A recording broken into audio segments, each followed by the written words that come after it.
Bismillahirrahmanirrahim. Nggih. Pukul Assalam 16.05, Pak. 16.05 ya. Assalamualaikum warahmatullahi wabarakatuh. Waalaikumsalam warahmatullahi wabarakatuh. Gimana kabarnya Pak Putut? Alhamdulillah sehat Pak Eka. Nggih. Ya nopo niki kabarnya di Kediri? Hujan Alhamdulillah biasa. ini cerah. Nggih. Cuaca keras ini Pak Putut. Nggih. Nggih. Pak Putut masih tetap Nggih. semangat nggih? Semangat Pak Eka. Nggih. Alhamdulillah. Ya, baik Pak Putut.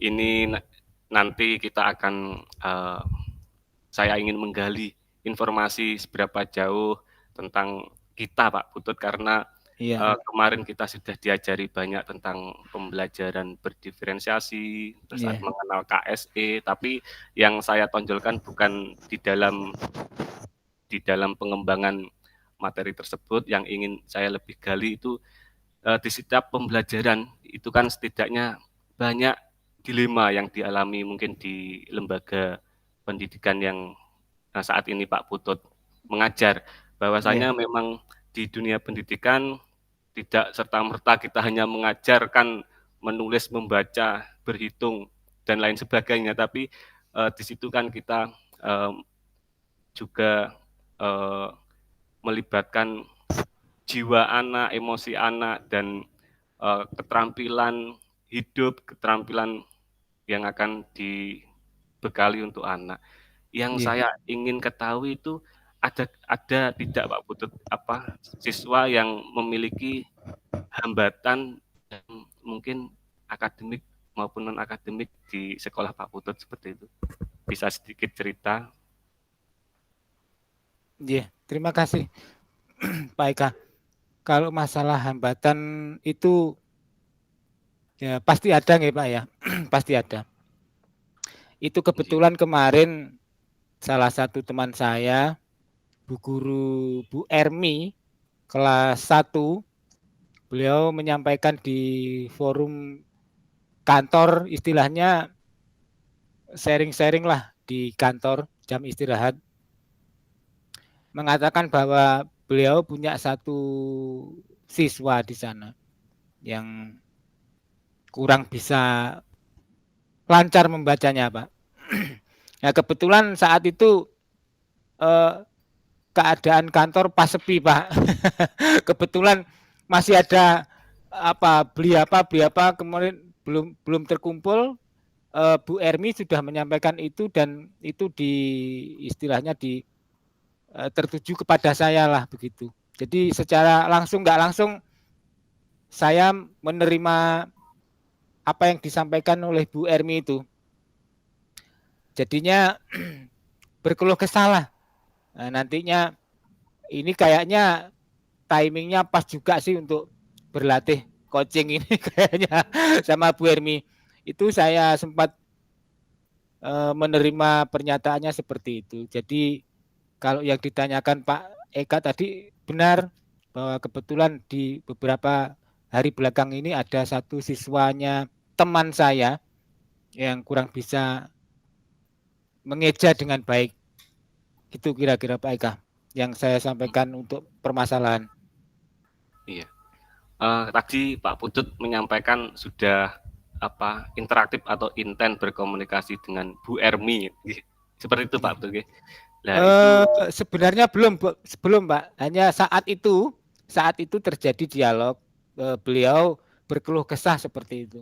Berkeluh kesah bahwa siswanya ada yang belum bisa membaca dengan baik, terus kemudian minta pendapat dan sebagainya ke saya saat itu.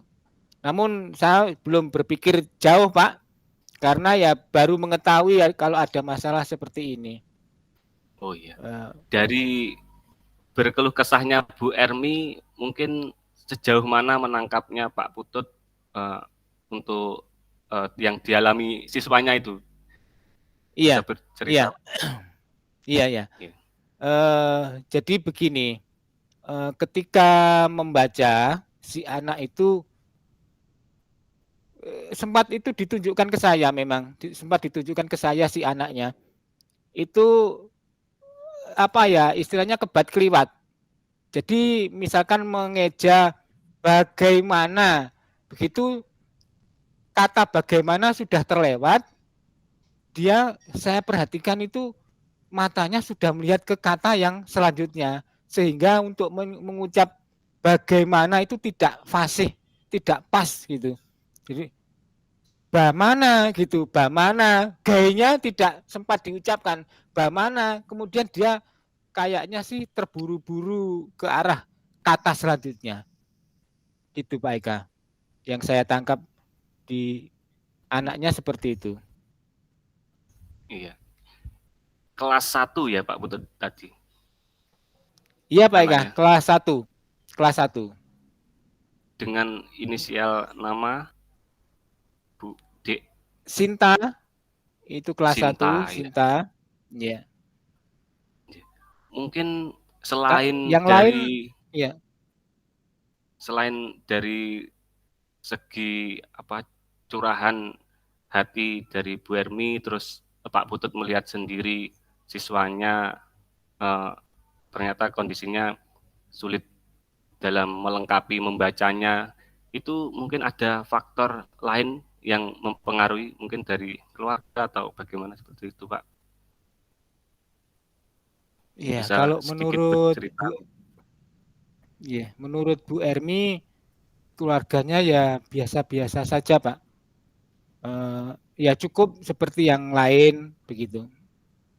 Namun tersirat kayaknya dari Bu Ermi mengatakan kayaknya si anak ini senangnya bermain HP ini kayaknya Pak. Gitu. Oh ya mungkin itu Bu gitu. Saya bilang gitu Pak Eka. Iya.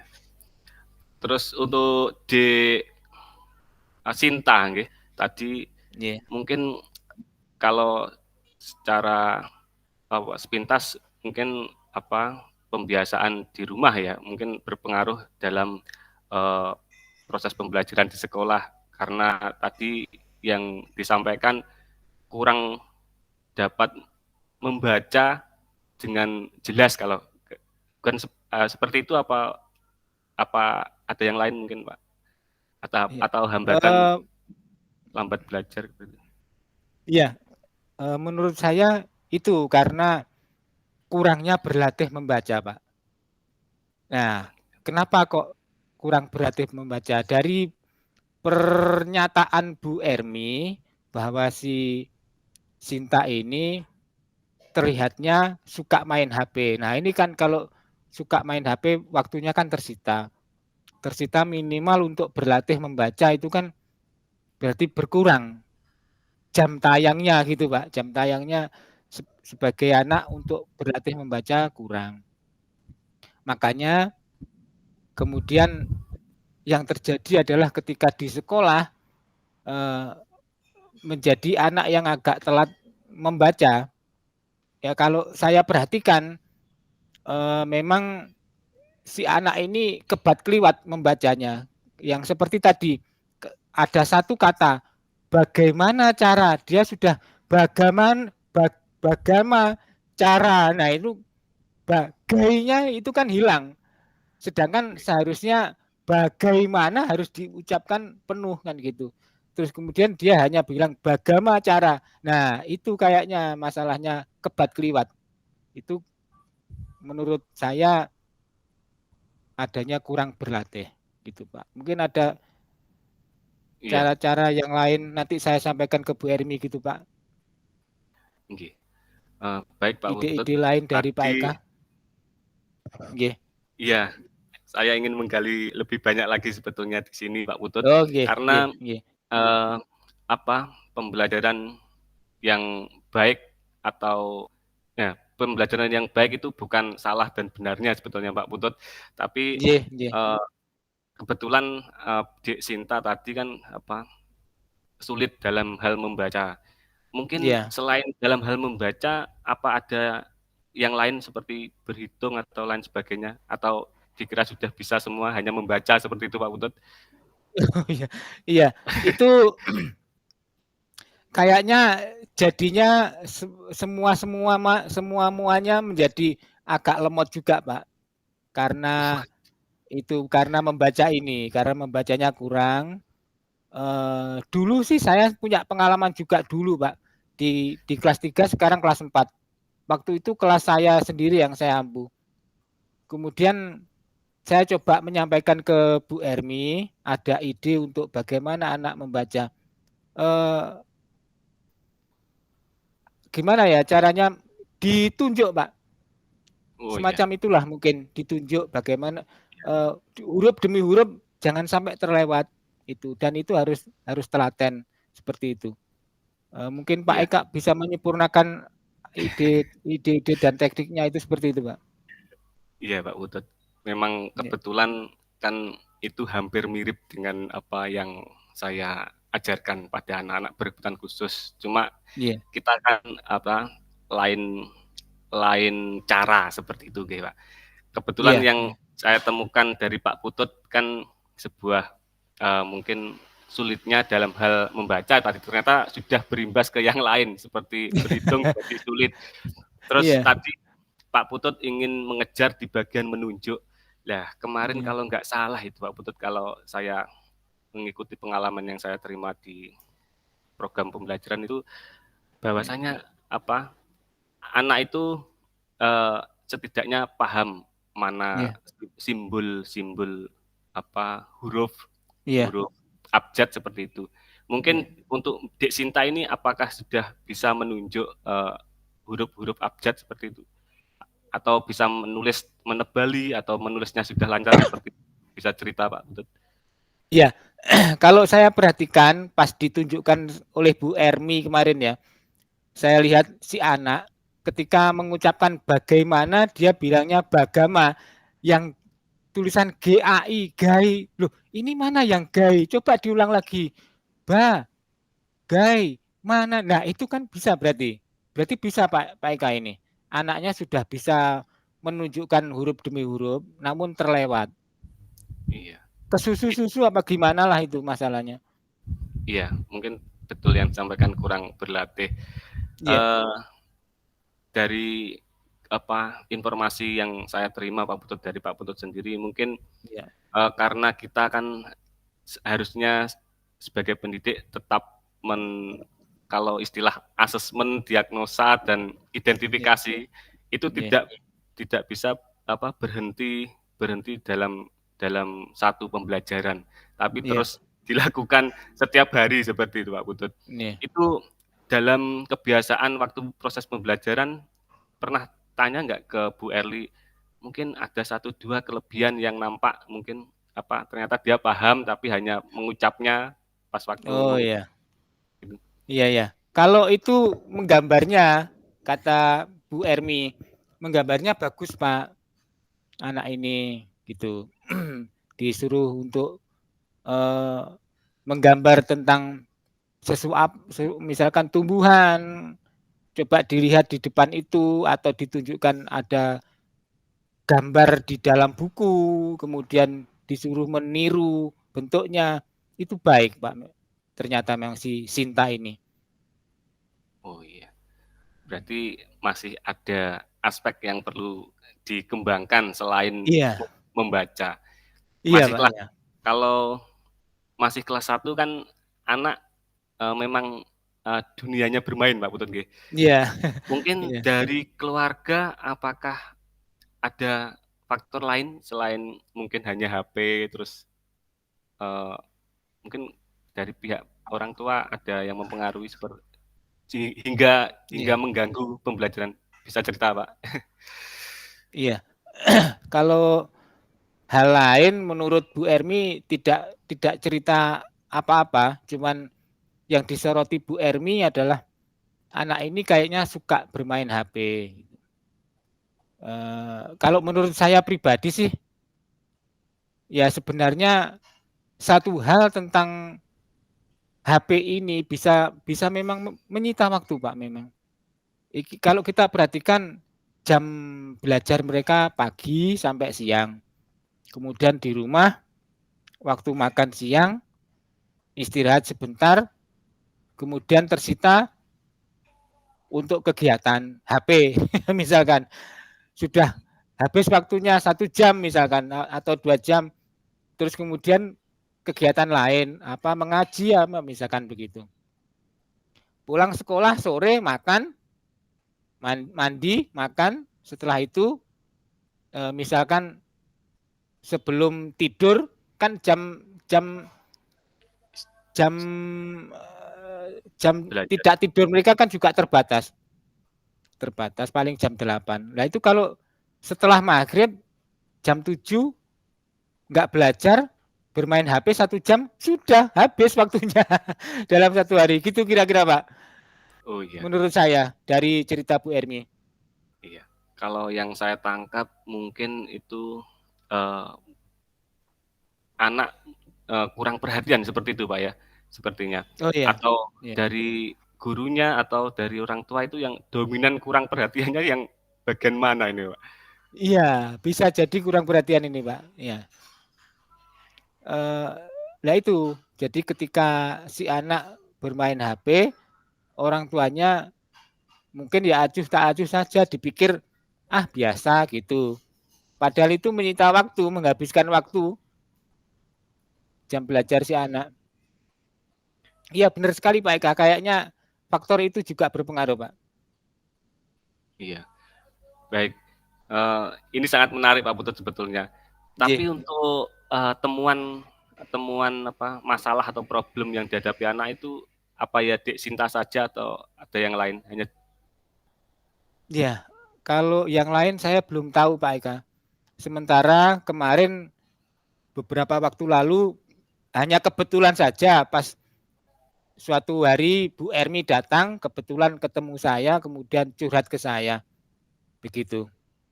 Dan kebetulan teman yang lain masih ada di kelas, ada yang masih repot apa. Kebetulan hanya disampaikan ke saya, kemudian saya minta untuk menunjukkan mana sih anaknya gitu. Saya ingin lihat mengajarnya gimana gitu kemarin itu. Dan ternyata seperti itu kayaknya. Cara membacanya masih loncat-loncat dalam arti kliwat. Iya, huruf-hurufnya tidak terbaca penuh gitu. iya Pak Putut, mungkin dari Bu Ermi tadi kan apa? Bu Mungkin Ermi. Bu Ermi tadi mungkin menganggap Pak Putut ini salah satu peserta CGP, jadinya mungkin lebih lebih tahu mungkin apa kebutuhan muridnya. Jadi mungkin apa konsultasi ke Pak Putut seperti itu, nggih. Terus mungkin dari Pak Putut memiliki bayangan enggak apa ke depan untuk menangani Dek Sinta itu untuk mencari solusi bersama Bu Ermi tadi. Punya bayangan ke Iya. depan seperti apa gitu. Kalau saya pribadi kayaknya tidak Pak ya, karena mungkin secara etika bukan memenang kelas saya, tapi akan saya sampaikan ide-ide ini, solusi-solusi ini kepada Bu Ermi nanti supaya diterapkan ke Bu Ermi. Itu nanti salah satu yang nanti tak sampaikan ke Bu Ermi dari Pak Eka tadi, bahwa mungkin orang tuanya juga kurang berkenan untuk apa ya kurang memperhatikan. Mungkin begini, dengan kata lain, bermain HP itu kelihatannya hanya sebentar, 30 menit, 1 jam, tapi itu kan sudah menyita waktu. Nah, sedangkan jam untuk tidak tidur bagi anak juga terbatas. Paling bianter jam 8 mereka sudah tidur memang anak-anak, kan begitu. Itu nanti saya sampaikan dari Pak Eka tadi itu, seperti itu. Kemudian Iya, Pak. dari saya tambahi nanti Pak, kemungkinan dari saya Ya. tambahi untuk memberi itu cara membaca dengan ditunjuk hurufnya Pak. Seperti yang pernah saya lakukan Ya itu. dulu di kelas 3 itu. Itu saya suruh Bu Ermi, saya minta untuk melatih si anak dengan cara tidak kebat keliwat, tapi menunjuk huruf demi huruf, pelan demi pelan. Nanti akhirnya kan bisa cepat juga, kan gitu. Pak kira-kira. Betul, Pak. Yang saya tunggu ya ini tadi, Pak, apa caranya Pak Putut, ya caranya Pak Putut untuk memberikan solusi. Ya, Iya. betul Pak. Yang disampaikan itu memang kita harus pelan-pelan biar Iya. nggak kebacot tadi. Yang Iya, kebacot keliwat. tadi kan kita membiarkan anak itu padahal nggak bersalah, nggak berdosa. Iya. Kan kita Iya. minimal memfasilitasi, mengingatkan dan mendampingi seperti itu. Ya, Iya. kebetulan Dek Sinta ini membutuhkan Pak, sebetulnya membutuhkan pendampingan khusus. Bukan seperti itu Pak Putut nggih? Ya, Untuk pendampingan khusus kalau anak berkebutuhan khusus. Ya, ya wajar lah, pendampingan wajar-wajar saja lah kayaknya itu. Ya cukup didampingi orang tua gitu kayaknya sudah cukup. Tidak terlalu khusus maksudnya. iya. Ini sebuah pembelajaran bagi saya juga Pak. Memang Iya, mungkin sami. apa yang dialami di lembaga saya itu tidak tidak semata-mata di lembaga SLB saja, ternyata juga dialami di lembaga umum. Kebetulan saya juga menyimak dari dinas pendidikannya kabupaten bahwasanya inklusi dulu dulu menggalakkan inklusi seperti itu. Jadi mau nggak mau harus menerima murid yang memang memiliki hambatan seperti itu. Ya mungkin demikian Pak. Kita saling berdoa. Saya juga berterima kasih atas sedikit pengalaman bagi saya, mungkin bisa memberi tambahan atau sumber kasus-kasus yang dihadapi di lembaga umum. Ya semoga saja kita bisa bersinergi ya Pak antara SLB dan reguler. Dan reguler. Oke, terima kasih Pak Eka. Harapan Pak Putut untuk bersinergi ini gimana? Masuk tidak? Iya. Silakan. Saya mulai ya. Ya, baik Pak Eka.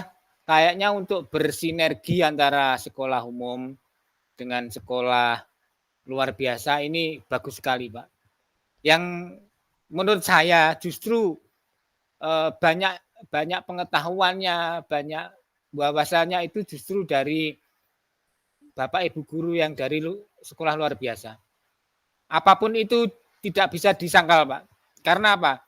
Saya mengetahui sendiri bahwa di sekolah luar biasa cara penanganannya itu lebih dengan istilah satu kata demi kata, satu huruf demi huruf itu betul-betul luar biasa. Mereka harus menata semampunya dan si anak harus semaksimal mungkin untuk bisa. Dan itu sangat sulit sekali bagi saya. Nah, kalau nanti ilmu-ilmu semacam ini nanti disampaikan, diterapkan di sekolah-sekolah biasa, bukan inklusi ya, tapi sekolah biasa dulu, itu kayaknya bagus sekali ini Pak. Bagaimana wawasan Bapak Ibu guru menangani siswa yang satu kelas tapi harus betul-betul mengena misalkan satu demi satu harus mengena begitu kan, karena di sekolah luar biasa juga semacam itu, satu persatu anak harus mengena dan itu harus betul-betul sungguh-sungguh dilakukan. Itu begitu Pak Eka yang harapan saya untuk bersinergi. Ya, terima kasih Pak Putut. Ternyata kita sama Pak Putut, meskipun di dalam bidang yang berbeda, tapi secara pelayanan tetap satu, mengutamakan kebutuhan anak seperti itu, nggih. Biar semua secara individu bisa terlayani lebih baik, nggih. Seperti itu kan Pak Putut harapannya. Baik Pak Putut, untuk hari ini terima kasih. Semoga dapat bermanfaat bagi saya dan bisa. Sama-sama. Ya, saya akhiri. Terima kasih banyak. Salam semangat dan sejahtera selalu Pak Putut. Terima kasih. Waalaikumsalam warahmatullahi wabarakatuh. Waalaikumsalam warahmatullahi wabarakatuh.